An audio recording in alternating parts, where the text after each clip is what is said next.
और आप देख सकते हैं जो अनिश्चितकालीन धरना प्रदर्शन है, किस तरह से यहाँ पे जो महिला है वो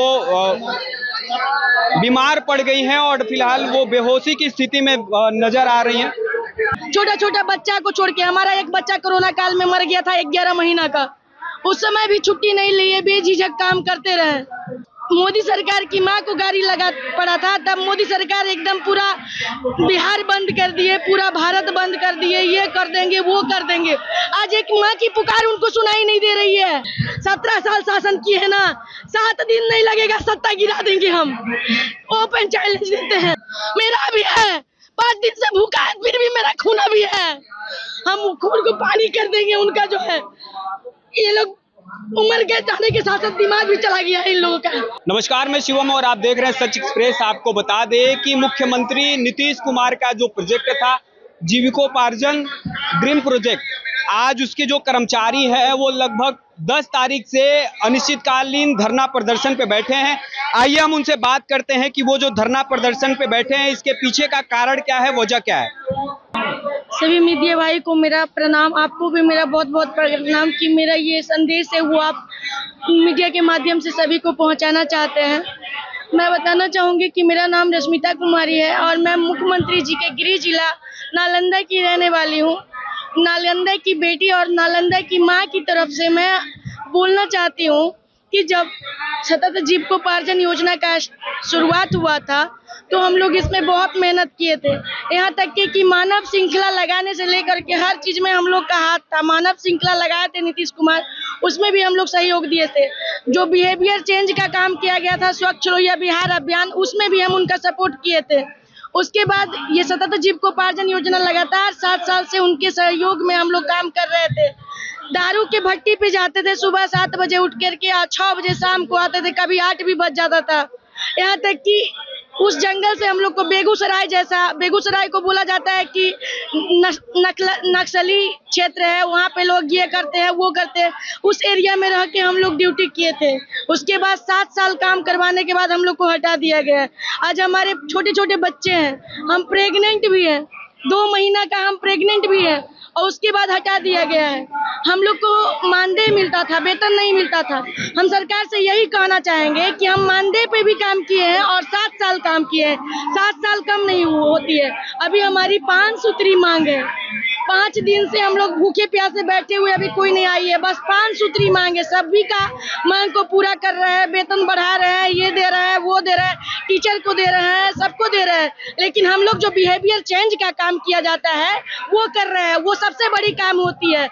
टीचर तो पढ़ाते हैं, जो कि पढ़ा लिखा आदमी को पढ़ाते हैं, स्टूडेंट जो रहता है पढ़ा लिखा रहता है उसको पढ़ाते हैं। लेकिन हम अनपढ़ लोगों के बीच में जाके कहते हैं कि दारू का भट्टी बंद कर लो। ऐसे ही कर लेगा भैया? कितना गाली सुनना पड़ता है। यहाँ तक कि लोग मुंह पे गाली देता है, क्या क्या नहीं बोलता है, वो सुन करके काम करते हैं। छोटा छोटा बच्चा को छोड़ के, हमारा एक बच्चा कोरोना काल में मर गया था 11 महीना का। उस समय भी छुट्टी नहीं लिए, बेझिझक काम करते रहे। उसके बाद भी आज हमें यहाँ पर बैठ करके 5 दिन से धरना प्रदर्शन, मेरी 5 सूत्री मांग है।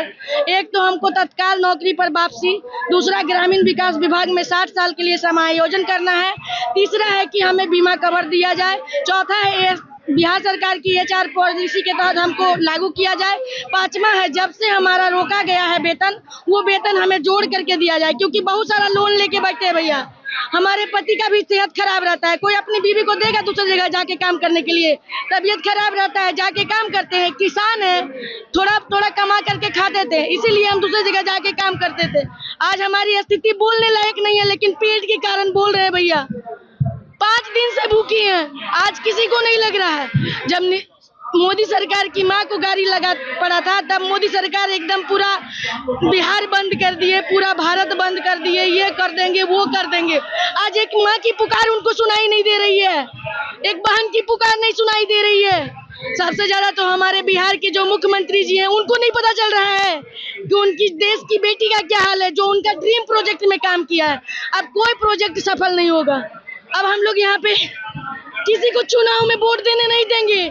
जिस तरह से उनका 2 लाख से ज्यादा वोटर हम खड़ा किए थे, उसी तरह से गिरा देंगे। विपक्ष को लाके बैठाएंगे, लेकिन वोट देने नहीं देंगे।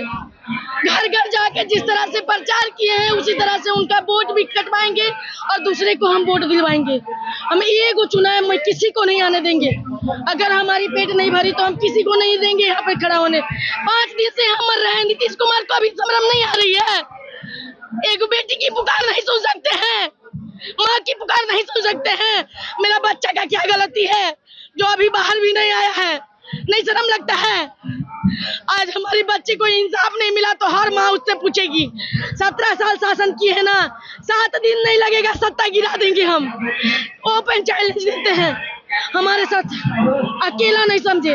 2 लाख दीदी का जिसका वो रिकॉर्ड रख रहे हैं ना कि 2 लाख दीदी को हम वो पैसा दे दिए हैं, वो पैसा हमने बांटा है। जनता में जाके वो पैसा को हमने बांटा है, सरकार नहीं बांटने गई थी। चाहे उनके जो नेता विधायक जो है चमचा डिस्ट्रिक्ट में और स्टेट में जो विधायक लोग हैं वो नहीं बांटने गया था। बांटी थी कौन? बीआरपी और एमआरपी, हम ही लोग थे बांटने वाले और कोई नहीं जाते थे वहाँ पे। डीएम सर भी नहीं जाते थे। आज यहाँ पर आने में भार पड़ता है। आरडी सेक्रेटरी को नहीं आ सकते थे। ग्रामीण विकास मंत्री हम लोग के पास जाते थे, ये करवा दो बाबू, ये करवा दो, पेड़ बंटवा दो, पौधा बंटवा दो। आज यहाँ पे आने में शर्म लगता है। खून जम गया है उनका, मेरा भी है। 5 दिन से भूखा है, फिर भी मेरा खून अभी है। हम खून को पानी कर देंगे उनका जो है। ये लोग उम्र के जाने के साथ साथ दिमाग भी चला गया है इन लोगों का। कोई अभी तक आप लोगों से मिलने आया था कि नहीं? अभी तक तो कोई मिलने नहीं आया है। उन लोगों को अभी तक ले आंख से मतलब नशा नहीं फटा है, बैठे हुए हैं कि इतना उन लोगों को बैठ करके यहाँ पर भूखे प्यासे मर रहे हैं, उनकी पुकार गुहार लगा रहे हैं, तब भी वो लोग नशे में बैठे हुए हैं। ये नहीं समझ में आ रहा है कि जाकर के पूछे कि आखिर बातें क्या है, बात को समझे, इस पे अमल करे। अमल करना ना करना तो बात की बात है, लेकिन कम से कम आके तो समझे कि कौन सी पीड़ा से हम लोग गुजर रहे हैं। लेकिन अभी तक किसी ने कोई भी मिलने नहीं आया है। और आप देख सकते हैं जो अनिश्चितकालीन धरना प्रदर्शन है, किस तरह से यहाँ पे जो महिला है वो बीमार पड़ गई हैं और फिलहाल वो बेहोशी की स्थिति में नजर आ रही हैं। जी, आप लोग की मांगे क्या हैं? सबसे पहले मैं आपका चैनल को धन्यवाद देना चाहता हूं कि हम लोग बीआरपी बीआईसी का दर्द को सरकार के सामने और आगे लोगों को बताने के लिए मदद कर रहे हैं। हम लोग यहाँ 10 तारीख से माने लगभग 5-6 दिन हो गया आमरण अनशन पर हमारे 5 भाई बहन हैं, जिसमें अभी आप देख रहे हैं कि एक बहन को दत्ती लग गया और बेहोश हो गई। हम लोग को जो है 2018 से 25 तक के सतत जीविकोपार्जन जो मुख्यमंत्री का ड्रीम प्रोजेक्ट है, उसमें हम लोग ईमानदारी पूर्वक एकदम माने योगदान दिए, जो कि जीता जागता उदाहरण है कि 18 से 25 तक जितना भी पेपर आया है उसमें सारी उपलब्धियां देखिए सतत जीविकोपार्जन का, जिसमें हम लोग भाई बहन के द्वारा किया गया है। कहीं भी किसी प्रकार का अनियमितता नहीं हुआ है। जितना भी हुआ है उपलब्धियां हुआ है, जो कि विदेश से भी लोग आकर इसका किए हैं। लेकिन आज हम लोग को हटाया गया है और हटा करके सारे रुपये को बंदरबाट किया जा रहा है। अभी आप लोग से हम पूछना चाहते हैं न्यूज चैनल वाले कि जो कि देखे होंगे कि मुख्यमंत्री ने घोषणा किया कि 2 लाख परिवारों को मैंने 2-2 लाख रुपया देकर रोजगार कराऊंगा, पहला किस्त 10,000 दूंगा। लेकिन विगत होने अभी 15 दिन महीना दिन हुआ है, सारे पेपर में 1,500-2,000 का घुसखोरी नजर आ रहा है कि फलना मांग रहा है रोजगार के लिए 10,000 देंगे तब देंगे। लेकिन एक भी अनियमितता 18 से 25 में नहीं आई। वो हम लोग का ईमानदारी का नतीजा यही हुआ कि 7 साल करने के बाद सब लोग को रोड पर ला दिया गया। हम लोग वैसे परिवार के साथ किए जो समाज में वंचित थे, जिनको लोग वो दृष्टि से नहीं देखते थे, उनके साथ जाके हम लोग बैठे, बात किए, समझाए और उनको रोजगार करवाए और रोजगार सफल इतना करवाए कि जिनको खाने के लिए नहीं था आज 10 से 15,000 रुपये कमा रहे हैं। लेकिन सरकार आज भी हम लोग को हटा के कर रही है कि 2 लाख 1,218 परिवार का चयन है, सबको 2-2 लाख रुपया देने के वादा है। लेकिन अभी तक लगभग 50 से 70,000 इन लोग को 70 से 80,000 रुपया दिया गया है। बाकी लोग को 30,000 20,000, बहुत लोग को अभी तक 1 भी रुपया नहीं दिया गया है। और अगर हम लोग रहते तो हम लोग उनको अधिकार के लिए लड़ते हैं, दीदी के लिए लड़ते हैं। दीदी को हर तरह से संभव प्रयास किए हैं कि उनको राशन, आयुष्मान कार्ड, सारे चीज़ों से जुड़वाए हैं जो दीदी नहीं जुड़ी हुई थी, ज़्यादा के जुड़वाए हैं। लेकिन सरकार हम लोग को रोड पर ला कर रख दी है।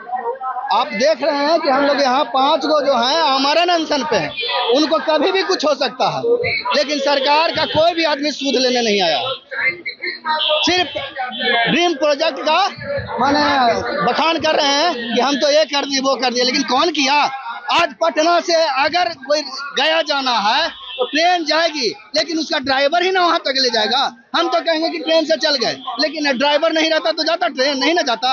वही है ये ड्रीम प्रोजेक्ट मुख्यमंत्री का। हम लोग बीआरपी बीआईसी भाई के द्वारा ही आज आसमान तक पहुंच गया। दूसरे देशों में भी डंका हो रहा है कि बिहार में बहुत अच्छा प्रोजेक्ट रह रहा, इसका अनुकरण करके वहां भी चलाने के लिए कह रहे हैं, लेकिन सरकार हम लोग को सड़क पर ला दिया, जो कि हमारी बहन सारी मांगे बता दी कि हम लोग को विशेष कुछ नहीं चाहिए। हम लोग रोजगार से वंचित कर दिए हैं, तत्काल रोजगार में ला दीजिए। वहाँ जो भी सरकार की पॉलिसी है उसके अनुसार हम लोग को दे दीजिए, क्योंकि किन्हीं का 42 हो गया, किन्हीं का 45 हो गया, अब नौकरी होगा नहीं ना होगा, कहाँ जाएंगे ये लोग? सरकार हटाई है, इसको लेके समाज पे क्या असर पड़ेगा? जी बताना चाहेंगे सर कि बहुत ज़्यादा असर पड़ेगा, क्योंकि जिस परिवार के साथ हम काम कर रहे थे वो समाज की मुख्य धारा से अलग परिवार था। उसको गांव में, उसके घर में, उसके गांव के लोग पूछने वाले नहीं थे, यहाँ तक कि उसके परिवार, उसके समाज के लोग नहीं पूछते थे। उन लोगों को हमने समूह के साथ जोड़कर, जीविका के साथ जोड़कर उनको रोजगार दिलवाने का काम किया था, उनका आर्थिक सशक्तिकरण किया था, उनको आर्थिक रूप से और मानसिक रूप से मजबूत कराया था। अगर आप एक तरह से कहें तो कि हम उनके रीढ़ की हड्डी थे, अगर आप शरीर से रीढ़ की हड्डी को ही अलग कर देंगे सर तो वह बहुत बड़ा प्रभाव पड़ेगा। जिस प्रकार से हमने उनका रोजगार उनको दे करके उनको खड़ा कराया था, उस प्रकार से उनका रोजगार भी उनका छीन जाएगा और कहीं ना कहीं उनको आर्थिक रूप से भी नुकसान होगा और उनको रोजगार में भी नुकसान होगा सर। तो हम तो यही कहेंगे कि सरकार से कि हम लोगों को हमारी मांगों को जायज जो मांगे हैं उनको पूरा किया जाए और हमें वापस हमारे काम पे रखा जाए सर। धन्यवाद। आप देख रहे हैं ये लोग अनिश्चितकालीन धरना पे यहाँ बैठे हैं और मुख्यमंत्री नीतीश कुमार से अपनी मांगे को पूरा करने के लिए डटे हुए हैं। ऐसे तमाम खबरों को देखने के लिए जुड़े रहे सच एक्सप्रेस के साथ। धन्यवाद।